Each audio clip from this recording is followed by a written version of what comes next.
یو داسې ګناه چې هغه زموږ او ستاسو معاشره کې ورځ ته ورځ زیاتېږي او د دغه ګناه د وجه نه یو انسان چې دی د الله رب العالمین د نظر نه وغورځېږي د الله رب کائنات په نظر کې د انسان سپک شي هغه کوم یو ګناه ده د هغې د وجه نه الله رب کائنات چې دی په انسان باندې لعنت کوي د الله تبارک وتعالی د لعنت مستحق چې د یو انسان په هغې سره جوړېږي هغه کومه ګناه ده چې د رب کائنات په نظر کې د انسان مقام او مرتبه هغې سره ختم شي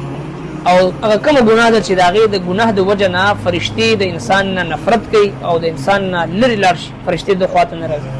هغه ګناه چې دی هغه کذب دی دروغ ویل دی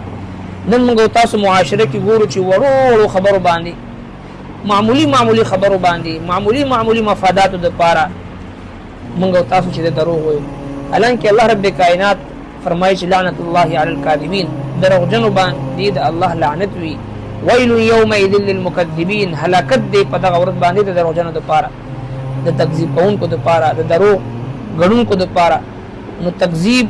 کذب او دروغ ویل دا یو عظیم ګناه او عظیم جرم دی یا ایها الذین آمنوا اتقوا الله وقولوا قولا سدیدا الله رب کائنات فرمایي چې ای ایمان والو د الله نه ویریږئ او خبره کوئ روغه خبره کوئ دروغ مه وایئ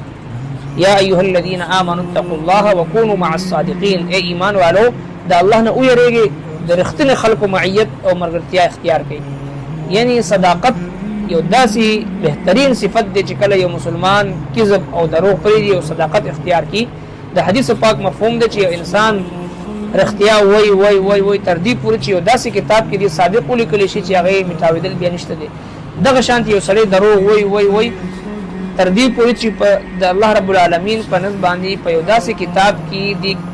کذاب ولیکلی شي دروغجن ولیکلی شي چې هغه بیا متاویدل نشته دی لہذا جناب رسول الله صلی الله علیه وسلم نه تاسو چې یا رسول الله ایا مؤمن بزدل کې دی شي د الله محبوب پیغمبر فرمایي او کې دی شي یو مؤمن وي او دا غي نه چې هغه کې یو فطری کمزوري وي بزدلی وي یا رسول الله یو مؤمن بخیل کې دی شي فرمایي او دا هم کې دی شي یو مؤمن وي په کې د بخل بیماری هم وي یا رسول الله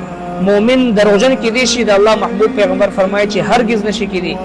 دروغ او ایمان دا په یو ځل کې نشي جمع کېدی په کوم ځل کې ایمان وي الته دروغ نه وي او په کوم ځل کې چې دروغ وي الته ایمان نه وي دا ایمان او دروغ دا دوانه چې د یو بل ضد دي چې کوم ځل کې ایمان وي الته دروغ نه چې کوم ځل کې دروغ وي الته ایمان نه نو معلومه شو څومره قابل نفرت ګناه ده کوشش وکړو چې موږ تاسو خپل ځان دغه ګناه کبیره نه بچ وساتو همیشه اختیار او دروغ نه ځان بچ